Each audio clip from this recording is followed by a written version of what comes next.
it's finally time for me to address the absolute train wreck that the Pelicans are going through right now. I guess the bad thing for them and for fans of this team is there's multiple layers to this train wreck. It's not just one issue. There's two really outstanding issues with just the team itself, and then one kind of overarching if you're specifically a New Orleans Pelicans fan. I'll cover this one the most briefly. The team is for sale. It's the same ownership group that owns the Saints. I think they kind of begrudgingly bought the team in the first place, and their priority is always going to be with the Saints. I think the tough part, if you're a New Orleans fan specifically, or you like live in the area and support the team, it's going to be tough to convince a new owner to keep the team in New Orleans. I think you're always going to play second fiddle to football there. And there's, with markets like Seattle and Las Vegas as prime destinations, it's going to be tough to talk somebody out of moving the team there. I think at the very least, they do need to rebrand the team. I think the Pelicans thing hasn't really worked out. It's a weird name for a basketball team in the first place. It's not a very intimidating animal. I think they could probably find something better to name the team, but that's neither here nor there. The main elephant in the room, pun intended, is Zion Williamson. If he's been hurt all season, he's got a foot issue. He hasn't played yet this year, and it's looking like it's going to be another month or so before we possibly see him on the court. And if you've seen videos of him working out, kind of going through drills, he's really ballooned up. He looks huge. It's been speculated that he's well over 300 pounds now, which is a huge issue. He's already had a lot of health concerns, and carrying around that type of weight when you're a player that relies on athleticism and, plays above the rim like he is, that's a lot of weight to kind of carry up and down the court or land with after a big dunk or a big jump. And so I tried to look through that through a historical context. Kind of the theme of this episode is like how history is kind of doomed to repeat itself. And with Zion, there's been a couple of players who have struggled with weight. Obviously, Barkley is kind of the prime example that people think of, but he still had a decent career, and he was kind of always had struggled with the weight, even back to like his Auburn days. Whereas like Zion, I feel like, while he was bigger and we were concerned about the weight, we weren't really concerned about him, ballooning up into like gaining a bunch of fat. And, it was more of just like, his muscle was the issue, and we were worried that it was just too much for his frame to begin with. And now he's continues stacking on pounds. So Sean Kemp was the other player that kind of came to my mind of a player that gained a bunch of weight, and it ended up kind of jeopardizing their career and cutting it short. Kemp, for those who don't remember, was awesome during his time with Gary Payton in Seattle in the 90s. They were kind of one of those uncrowned king teams that ran into Michael Jordan. Unfortunately, there are a lot of those teams of the 90s that were really good that just had the misfortune of playing in the same era as Jordan, and could have had a championship if not for him basically dominating the decade. After the Seattle stint, he signs up with Cleveland for the 97-98 season. $98 million for 7 years. That's insane. I couldn't believe a $98 million contract in 1998. Like, that's big money by today's player standards. To give that out, obviously more years, over more years, but still, it's a huge number. From what I read, doing the research for this, it sounded like Cleveland almost like immediately regretted that. And we're looking to like kind of move out of that contract. Unfortunately for Cleveland, it was compounded by the lockout season in 99, where Kemp gained, at least he was listed as having gained about 35 pounds. He was in the 240, 250 range at 6'10", kind of before that. And then he was listed at 6'10", 280 for the 99 season. Good news for them is he actually put up pretty decent numbers that year. But their GM did reveal kind of after the fact, that he was probably closer to 315 pounds during that season. So he's 6'10". Zion is 6'6". So we're talking 4 extra inches. That's a pretty big height difference. And, around the same weight potentially. Like that's really bad for Zion. And after Kemp gained all that weight, he had the one decent year, in 99. He gets shipped off to Portland and is part of the Jailblazers group in the early 2000s. That they had the one year where they made the Western Finals and competed with the Lakers, the Kobe Shaq Lakers. But then after that, they kind of didn't really make as much noise. So he was part of that group and then had 1 year in Orlando. But it was pretty much after he gained the weight, it was like 4 years and done. He was out of the league by like 2003 at 33 years old. And there had, it was just a steep decline after that first Cleveland year where he had gained all the way, the 99 season. He went from like 20 points a game to like 5, and then it was like 5 every year until out of the league. I'm not saying Zion is like eminently out of the league, but if he doesn't get the weight thing under control, it could definitely cut his career very short, very quickly. And what he needs to do is he needs to reach out to like an Andre Iguodala or a LeBron James, Chris Paul even. Some of these guys, particularly with James and Iguodala, who, they're getting on up there in years, but they've always been really lean and rarely ever get hurt, especially in the case of, LeBron and Iguodala. We rarely see them missing games, and, they through diet and exercise, they've really managed to kind of extend out their career. And Zion would really benefit from reaching out to one of them to kind of figure out how to keep his weight under control and maybe lean up. He doesn't need to be, at his best, he was 6'6", 280 in that range. He doesn't need to be 280 pounds to overpower people. He can still overpower everyone at like a 6'6", 260. If he just really, trims it down, gets to a lower body fat percentage, he can keep all the muscle, but he just needs to make it like a little bit more efficient. And I think that's the only way that we're going to ever see him like consistently on the court. It's potentially a real issue. The other piece of the Zion thing, and this is probably the, equally as concerning as a New Orleans fan, is the fact that he's already unhappy. We're 3 years in and he's already unhappy with the situation. And I'm trying to think back where we've seen New Orleans squander a generational type talent through mismanagement of the organization, roster construction wise, and kind of over meddling. Where have we seen a generational type talent wasted? Oh yeah, Anthony Davis, the guy they had right before they drafted Zion. These situations are looking a little bit similar, I think eerily similar. And they're kind of just like organizationally, they're not learning from the mistakes that they made with Davis, and they're repeating them through the Zion era thus far.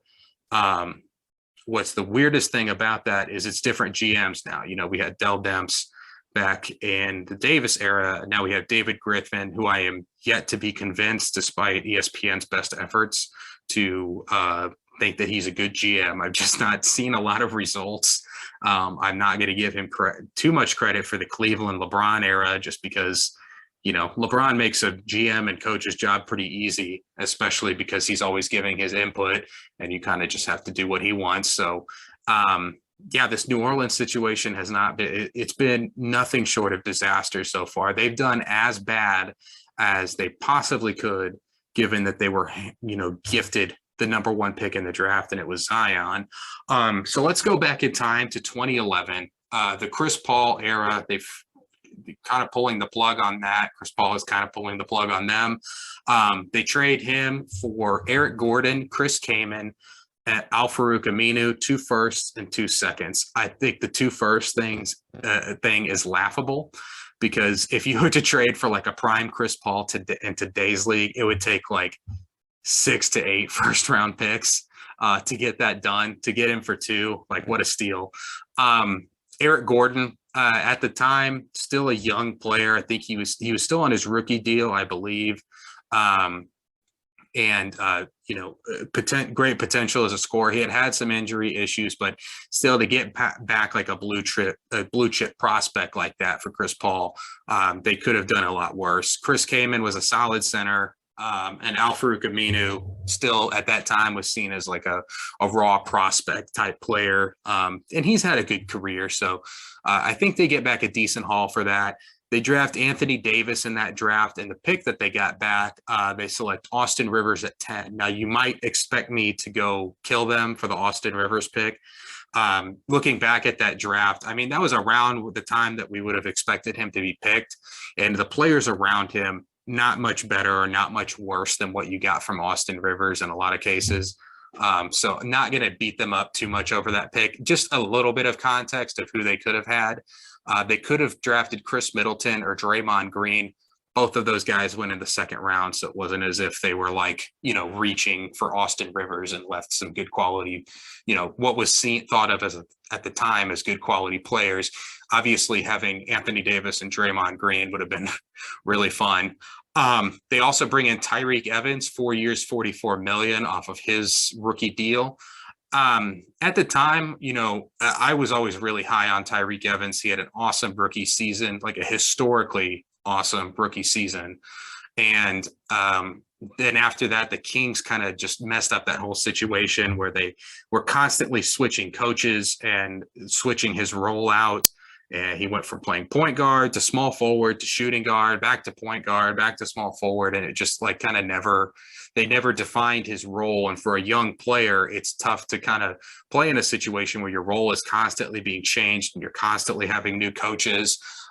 So that was I think that was a, relatively affordable, way to acquire young talent. Here's where it gets a little bit crazy. They do 4 years, $36 million for Ryan Anderson. Just absolutely insane. Even by today's standards, you wouldn't give Ryan Anderson $34 million. They're $36 million. That's insane.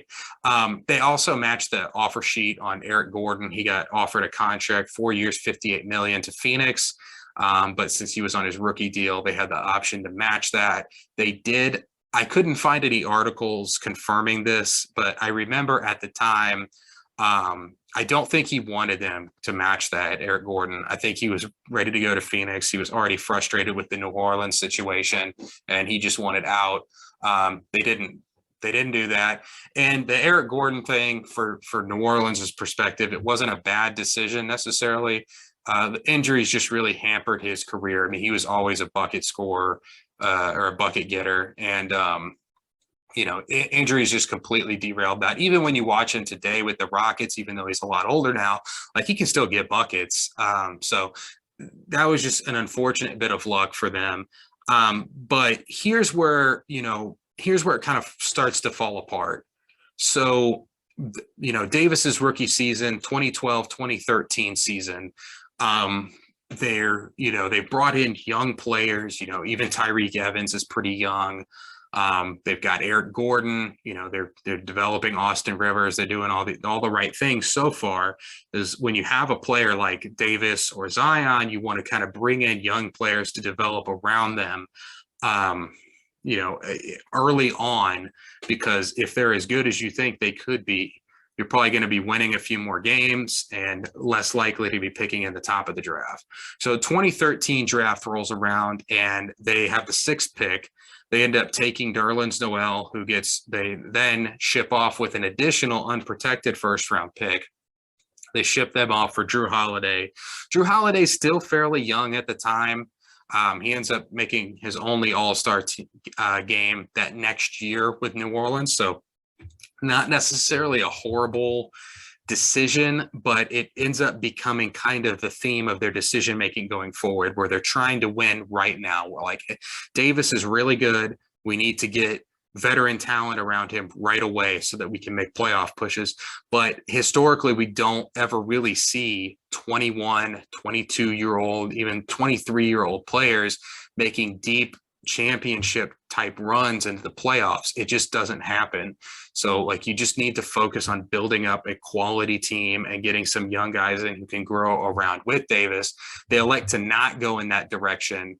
Not really if they had decided to hold on to the Noel pick, that was a weak draft, so they didn't really miss out on too much. I mean, they missed out on Giannis, but not going to kill them over the Giannis thing. He was 6'8". He was seen as a huge question mark. It was a huge risk for the Bucks to take him where they did at either 14 or 15 or 16, something like that. Yeah, and at 6'8", this raw small forward. Obviously, it ends up working out great for Milwaukee because he grows like 4 inches and puts on a ton of muscle and like ends up becoming awesome. But nobody at that time was really thinking that for him. And like to predict that like a guy you're drafting is going to grow after you pick him, that doesn't happen very often. So I don't know. I mean, I'm not going to punish them too much for trading their sixth pick for Giannis. And Gobert, Tim Hardaway, Dennis Schroeder, all still on the board. Also later on down the line in the draft. So I'm not going to beat them up too much over that draft selection. The one that really kills them is the Holiday pick that they ended up giving up. Becomes the 10th pick in next year's draft. Obviously, if they don't have Drew Holiday playing at an all-star level, it would have been a lot higher for the next season. But just to give you an idea of who was available to them at 10 at that time, or who would have been had they had the pick, you've got Zach LaVine, Spencer Dinwiddie, TJ Warren, Yusef Nurkic, and then like some second round guys, Clint Capella, Nikola Jokic, Joe Harris, Jordan Clarkson, Jeremy Grant. Not going to kill them again for the second round guys like that they missed, like Jokic, because obviously everyone else kind of missed on that too. But adding a guy like Zach LaVine or even TJ Warren for that matter alongside Anthony Davis would have been huge. And again, they didn't have that pick. Here we go again with handing out money pretty liberally and trading picks.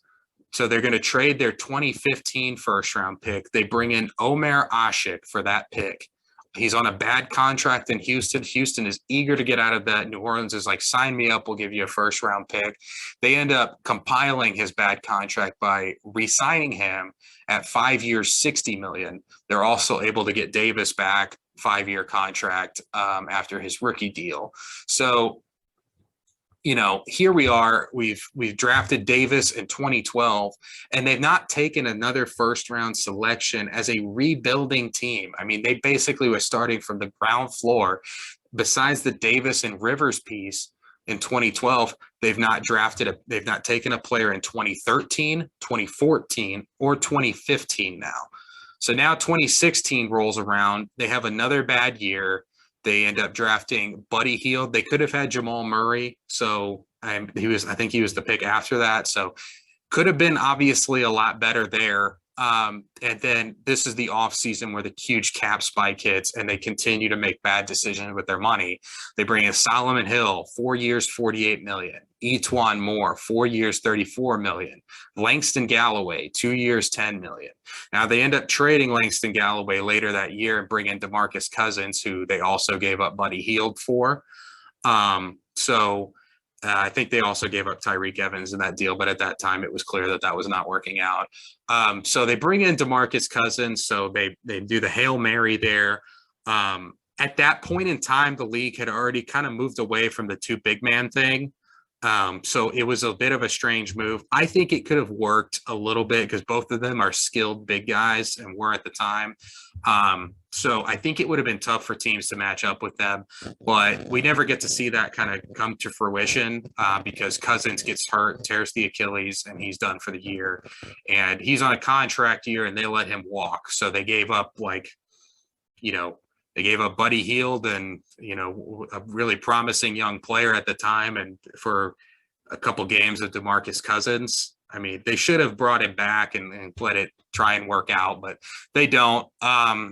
And then kind of the last dying breath, they end up trading their Asik contract, Tony Allen, and their 2018 first to bring in Nikola Mirotic, who was basically done after the New Orleans thing.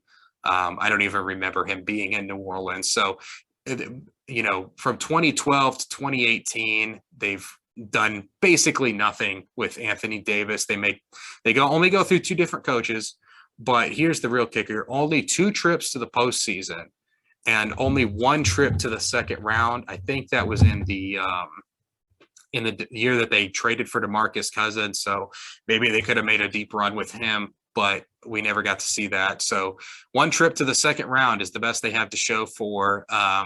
And the other season that they made the playoffs, they got swept in the first round. So not a lot to show for your generational type draft pick. And it really their growth was hampered by the fact that they tried to win too early after the first season where we saw Davis, they're like cashing in all their draft picks and their young assets to get, veteran guys who can help them win now, but they're not getting the right guys. And they're just not at a stage with Davis yet where he's able to carry a franchise.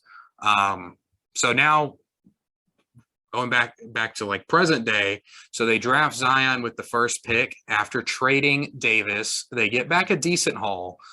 In hindsight, not as good as what you would have hoped, but they get Lonzo Ball, Josh Hart, Brandon Ingram. Brandon Ingram has obviously worked out very well for them as an all-star caliber player.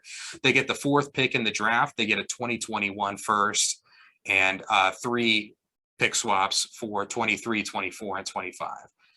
So with that, with their first pick, they take Zion. With the fourth pick, they have the opportunity to take DeAndre Hunter. More specifically, they could have maybe traded up to try and take the next pick and get RJ Barrett, but they don't elect to do that. They actually trade down and end up with Nickeil Alexander-Walker and Jackson Hayes. Alexander Walker I like fine, but is not as good as DeAndre Hunter. Jackson Hayes is a huge question mark at this point. And obviously could have had DeAndre Hunter or Tyler Hero. So we're not off to a great start. Zion misses the bulk of his rookie season and is on a minutes restriction. So it's pretty ugly for them. And so they still have Drew Holiday here. And so during the 2020 off season, they elect to kind of pull the plug on this thing. Like, okay, we're going into a rebuilding mode. We just need to get back some picks and we'll see what we can do. The deal they get doesn't end up being a good one. They trade Holiday. They get back Eric Bledsoe's terrible contract from Milwaukee. And here's where they kind of made a really big gamble. They basically gambled on the fact that Giannis would not re-sign with the Bucks. Since he did, these picks are going to be pretty much worthless. So they end up with the 2020 first from the Bucks. Bucks were the first seed in the East that year. They also have the 2025 Bucks first round pick. So we're talking 3 years from now. Do we still think that Giannis is going to be awesome? Yeah, I think so. So probably not going to be a very good pick there. And they also get the 2027 first round pick for the Bucks. That one, maybe that works out for them. I don't know. I still think Giannis is probably still very good at that point. So probably not getting like top level draft picks with this trade package. They're also getting pick swaps in 2024, 2026. Again, kind of the same thing.